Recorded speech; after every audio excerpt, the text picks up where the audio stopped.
కర్ణుడి యొక్క రథచక్రం భూమిలో దిగబడిపోవడం మొదలుపెట్టింది.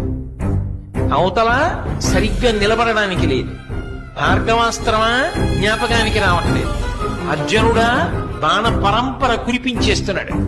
రథమా కదలదు. ధనస్సా విరిచేశాడు. అయినా ఇంకొక ధనస్సుని బాణాన్ని తీసుకుని యుద్ధం చేశాడు. ఎంత గొప్ప యుద్ధం చేశాడంటే గాంధీవం యొక్క అల్లెతాడు కట్టే ముడి విడిపోయేటట్టుగా కొట్టాడు. మళ్లీ ముడిని సరి చేసుకుని అర్జునుడు యుద్ధం చేశాడు. అర్జున, నువ్వు రథం మీద ఉన్నావు, నేను భూమి మీద ఉన్నాను. నా రథచక్రం కుంగిపోయింది. నేను ఇప్పుడు బాణములు వెయ్యలేని స్థితిలో ఉన్నాను. అయినా నువ్వు ఆపకుండా బాణప్రయోగం చేస్తున్నావు. కొంతసేపు బాణప్రయోగం ఆపు. నీకో గోవిందుడికో భయపడి నేను ఈ మాట చెప్పట్లేదు, ధర్మం చెప్పాలి కాబట్టి చెప్తున్నాను అంటే కృష్ణ పరమాత్మ అన్నాడు, అబ్బా ఇప్పుడు ధర్మం జ్ఞాపకానికి వచ్చిందా? జ్ఞాపకానికి వస్తే రక్షించేది కాదు ధర్మం, అనుష్ఠిస్తే రక్షించేది. నువ్వు ఎంత ధర్మాన్ని అనుష్ఠించావు జీవితంలో?